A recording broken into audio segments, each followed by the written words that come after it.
injuries.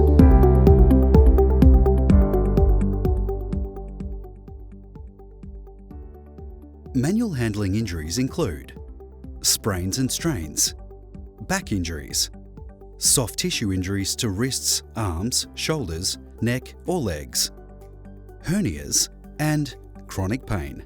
Of all of these, back injuries are the most prevalent. Manual handling occurs in almost all working environments, so we can confidently say that you could be at risk, no matter how minimal you believe your manual handling activities to be. In this training program, we are going to share several ideas with you as to how you can minimise the chances of an orthopaedic surgeon ever preparing you for back surgery. It's really important that you know that a manual handling injury is hardly ever caused by one single isolated action, but rather an accumulation of weeks, months, years of bad habits or techniques. It's a little like the bending of this paperclip. Bad action, followed by bad action after bad action, and bang, something eventually gives. Now, there is very little that we can do about your bad manual handling habits in the past if indeed you've had them. But there's much we can do about the future, and the reasons to concern ourselves with bad manual handling are plentiful. Here is why.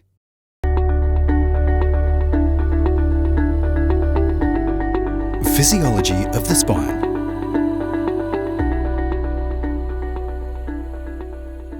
The spine is made up of a series of bones called vertebrae.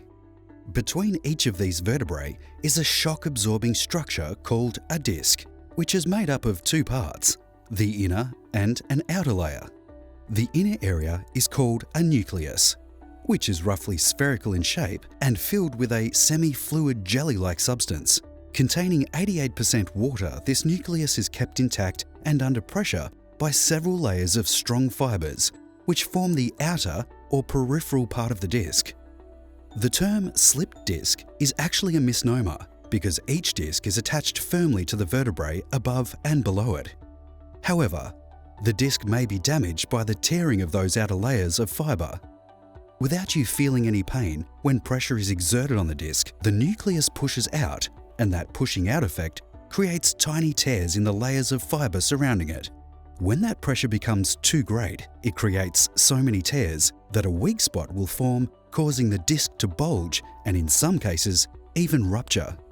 When that occurs and you've had the disc pressing against one of these nerves, suddenly you will have back pain of the most enormous and excruciating order. Obviously, the lower this disc is in the spine, the more pressure it has to withstand. The two lowest discs have to support the rest of the spine and the torso. This amounts to about 50 kilograms in weight. Now, because of its roughly spherical shape, the nucleus operates in the same way that a ball placed between two planes would operate. When that 50 kilogram weight of the trunk is exerted from directly above, the pressure from the nucleus is at all angles. However, when you bend forward, there are two things to consider about that 50 kilograms. Firstly, because the centre of gravity of the torso is approximately here, a levering effect takes place when you bend forward. In other words, the further you bend forward, the more pressure you'll place on the disc. For example, a person bending forward this far increases that 50 kilogram of pressure to 350 kilograms. That's a ratio of 7:1. More critical, however, is instead of that 350 kilograms of pressure being displaced evenly by the nucleus, the bending forwards motion is pushing and placing pressure in one direction only, backwards. Now, that's just someone simply bending forward. Ask him or her to lift, say, a 10 kilogram object from that position with their arms outstretched and with the levering effect taken into account. That 350 kilograms of pressure on the lower spine is doubled. Studies have shown that it takes 800 kilograms to smash or rupture a healthy disc in a 20-year-old spine. But because a spine deteriorates with age, it's just 450 kilograms in someone 50 years or over. This highlights a few imperatives when it comes to setting up or modifying a workplace.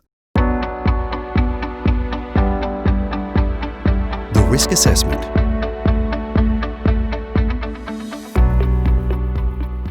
Firstly, we must minimize bending, and we must certainly minimize the need to bend and lift. There are various ways in which to achieve this. We suggest you would start with a manual handling risk assessment. When undertaking an assessment, there are 6 risk factors you should look for. 1 is forceful exertions. When someone or something has to be lifted, carried, pushed, pulled, or restrained. Think about the nature of the object you are handling, its weight and whether it's slippery, wet, cold, or sharp. Or, in the case of a person, whether they are heavy, light, can assist, or possibly resist. The second risk factor is awkward posture. Are there any activities in your workplace that require bending, twisting, stretching, or overreaching? Do you practice good posture when operating a keyboard? Risk factor number 3 is repetition. Activities that you've had to undertake again and again and again. 4 is vibrations. Those activities that cause vibrations to part or all of your body.